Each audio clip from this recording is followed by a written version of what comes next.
Pada slide ini terdapat nama anggota dari kelompok 2. Yang pertama ada Cynthia Hanifah Febiola dengan NIM 210351136. Selanjutnya ada Denisa Maharani dengan NIM 210355057.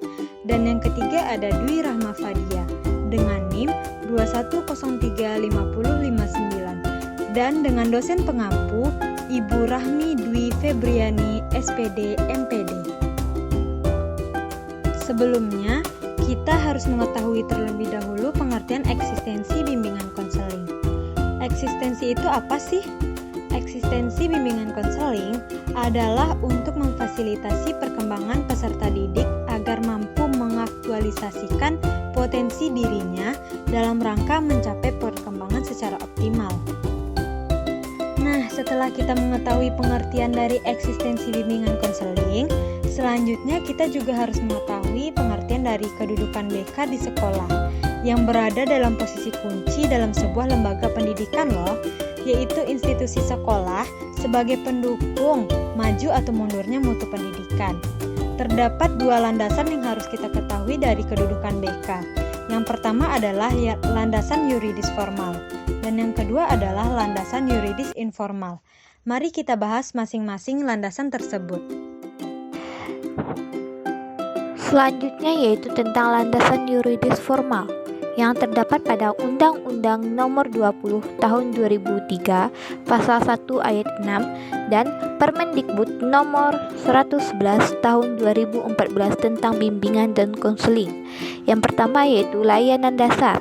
Layanan yang diterima oleh siswa secara terstruktur dan terprogram serta terintegrasi sesuai dengan program sekolah terkait dengan pencapaian kemampuan pribadi, sosial belajar, dan karir.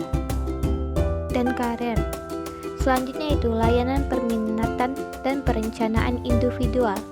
Perencanaan individual yakni untuk menolong siswa mengembangkan rencana yang berkenaan dengan masa depan. Layanan responsif. Proses pemberian bantuan kepada siswa yang membutuhkan bantuan dengan segera agar tidak mengalami hambatan dalam proses pencapaian tugas perkembangannya. Selanjutnya itu layanan dukungan sistem. Dukungan sistem adalah pemberian layanan bantuan tidak langsung yang dapat melancarkan efektivitas dan efisiensi dalam proses layanan bimbingan dan konseling. Landasan yuridis informal. Yang pertama yaitu landasan psikologis, kedua landasan sosial budaya, ketiga landasan ilmu pengetahuan dan teknologi atau IPTEK, yang keempat itu landasan globalisasi. Landasan psikologis merupakan landasan yang dapat memberikan pemahaman bagi konselor tentang perilaku individu yang menjadi sasaran layanan. Untuk kepentingan bimbingan dan konseling, beberapa kajian psikologi yang perlu dikuasai oleh konselor adalah tentang motif dan motivasi, pembawaan dan lingkungan, perkembangan individu, belajar, dan kepribadian.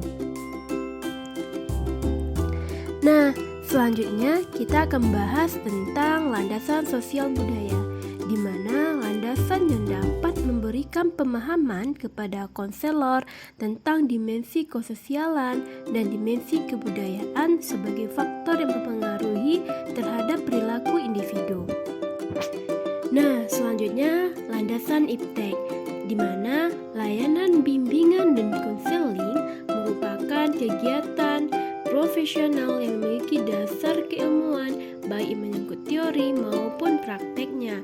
Pengetahuan tentang bimbingan dan konseling disusun secara logis dan sistematis dengan menggunakan berbagai metode seperti pengamatan, wawancara, analisis dokumen, prosedur tes, inventory, atau analisis laboratoris yang dituangkan dalam bentuk laporan penelitian, buku teks, dan tulisan-tulisan ilmiah lainnya. Nah, landasan yang terakhir yang akan kita bahas yaitu landasan globalisasi. Landasan ini berhubungan dengan eksistensi guru BK untuk menjadikan